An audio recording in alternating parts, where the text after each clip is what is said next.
Сәлем достар, баршаларыңызға. Бүгін сіздермен бірге десерт дайындайтын боламыз. Арныма тіркеліп, лайк басып кетуді ұмытпаңыздар.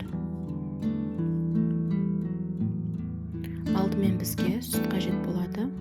1 литр көлемінде сүтімізді ыдысымызға құйып аламыз. 120 граммдай қантымызды саламыз. Біраз қасық агар, 2 ас қасық какаомызды салып, жақсылап араластырамыз.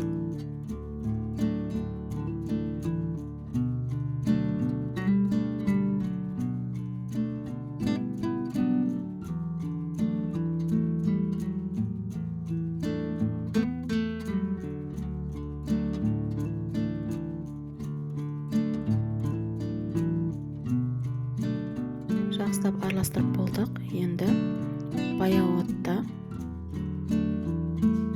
4-5 минуттай қозғап тұрамыз. Қайнайын деп тұрған десертімізге Қазақстан шоколадын салып жібереміз.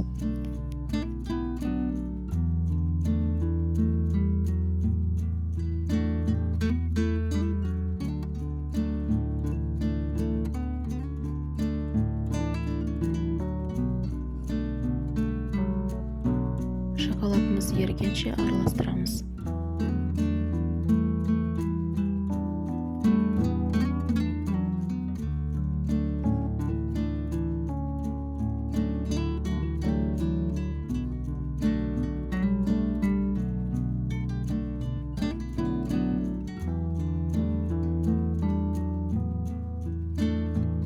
Дайын болған массамызды формамызға құйып аламыз.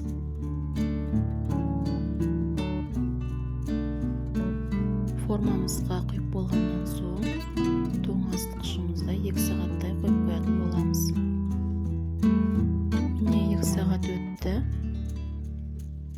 Силиконды формамыздан тарелкамызге аударып аламыз.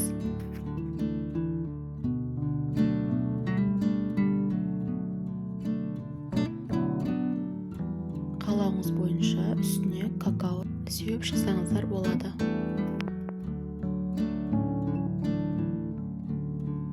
Мінекей десертіміз дайын болды. Видео ұнаса, лайк басып, подписация батырмасын басып қоюды ұмытпаңыздар.